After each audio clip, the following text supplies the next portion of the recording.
Welcome to the Healthcare Provider Happy Hour. This is a safe space where we invite healthcare providers to unapologetically be themselves after the working day. My name is Jennifer George, and each week I will connect you with guests and stories that will help transform your stress to success and fulfillment. Are you with me? Grab your drink of choice and let's chat.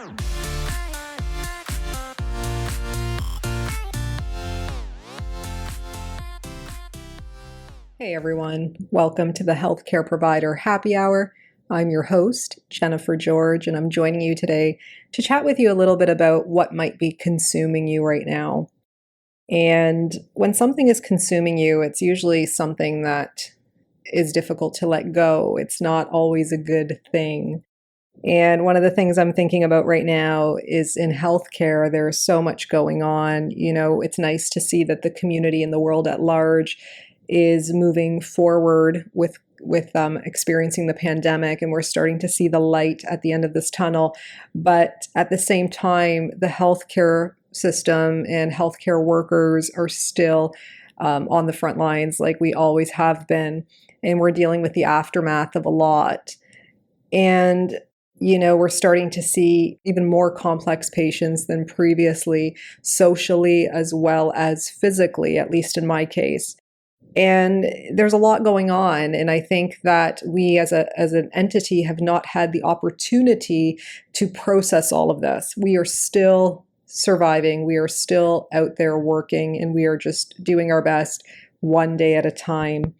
And so I would encourage you for a moment where you can right now to think about anything that's consuming you. If you're having any anxiety or worry or fear about going into work each day, and start asking yourself like what that is and what that's all about. Many times when you think about the work itself, it can be related to the chronic stressors of, not enough time for patient care, for example, or documentation. It can be not enough staff support on the front lines. And it can also be, like I had mentioned, the complexity of patients and not feeling like you're able to provide the best care because of that.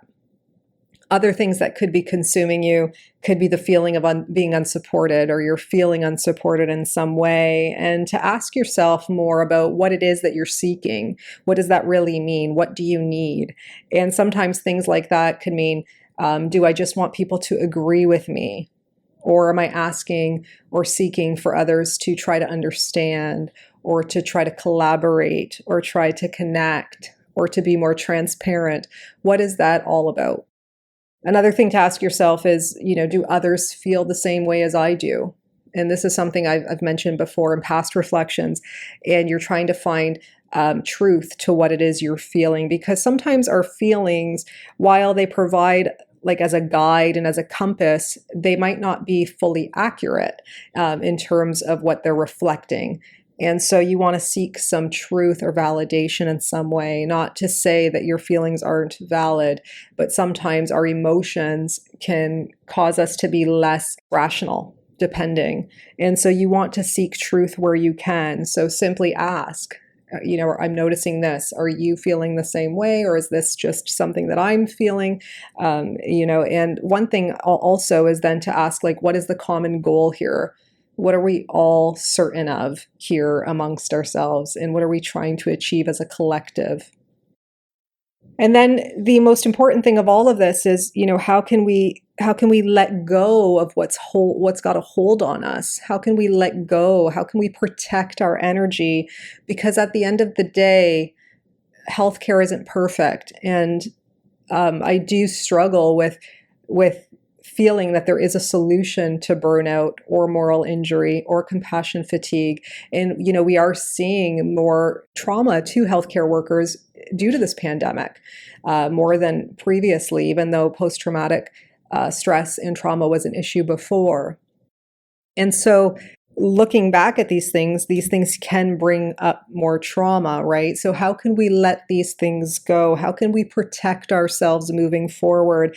And one of the things that I've found helpful is trying to make a shift towards more of what I appreciate in life, and also what I appreciate about my work.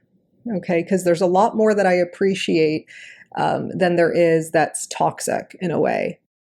Second, focusing on my intention for practicing, my mission for practicing, which is basically providing service in the best way possible to others. So my focus on that and not being so hung up on the details of it, but rather just continuing to move in with that energy more than anything else.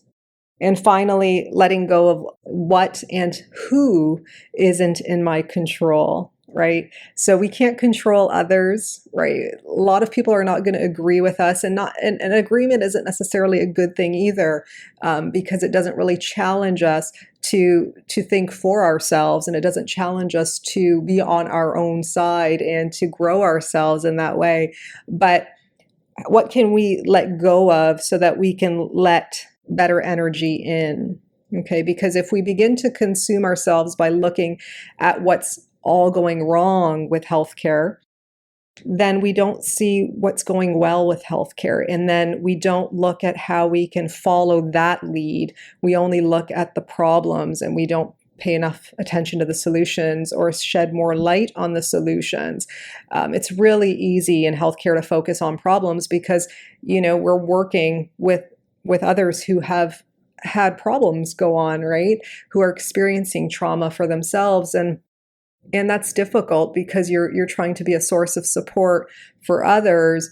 And then that at the same time, there are other things outside of patient care within healthcare that can affect your energy in that way. So it's really important to let certain things go, and to follow the path of least resistance wherever you can. So whenever I feel like my back is up against the wall when it comes to healthcare, I have to try to find my way around it, not through it per se, but around it, and find the path of least resistance to bring myself to a place of flow again. And flow is the best feeling ever when you're in it, but it's not necessarily something you can always stay in, because to me, flow is kind of like when everything just seems to line up nicely, right? You just have the most perfect day. Everything goes somewhat as planned, or even if it doesn't go as planned, it still turns out well.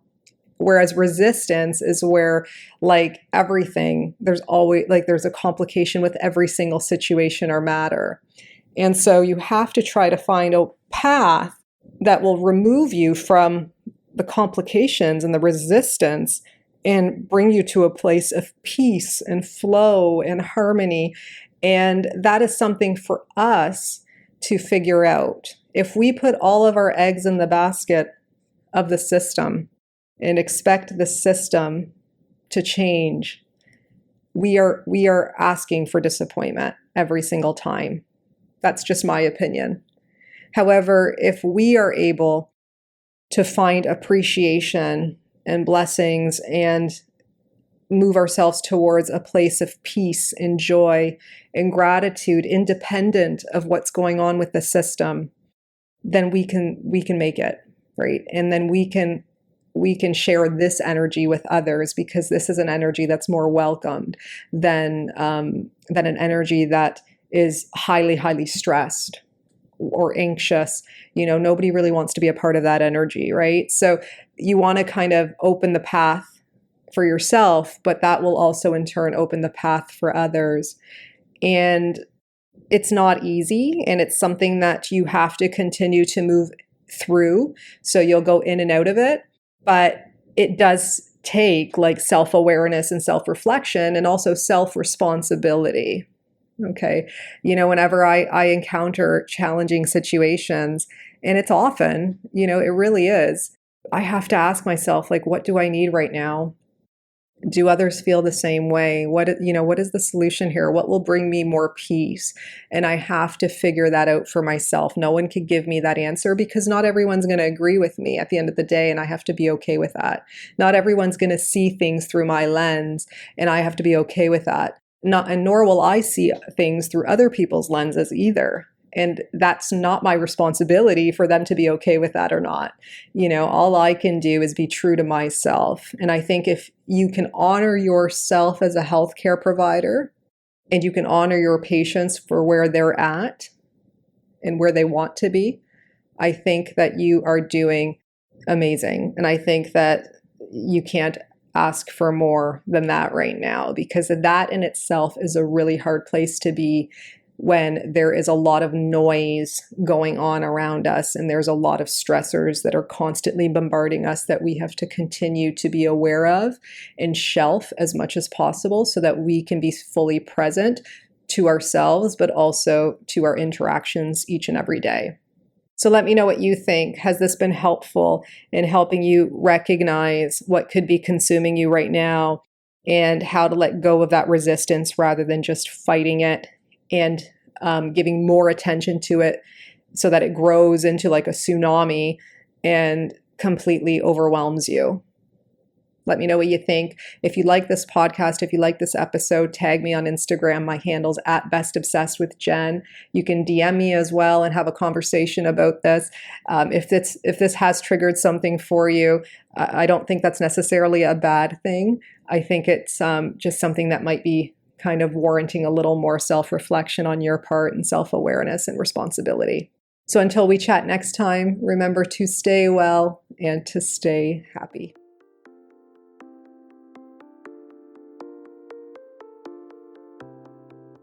So if you guys like this podcast, please subscribe and leave an honest review. Your feedback means everything to me. Your reviews are what moves this podcast forward, and I always appreciate receiving them. If you want to get a hold of me directly, reach out to me on social media. My handles are in the show notes, and you can always subscribe to my weekly newsletters at jennifergeorge.co so that we can stay connected. So until next time, thank you guys so much again for your ongoing support.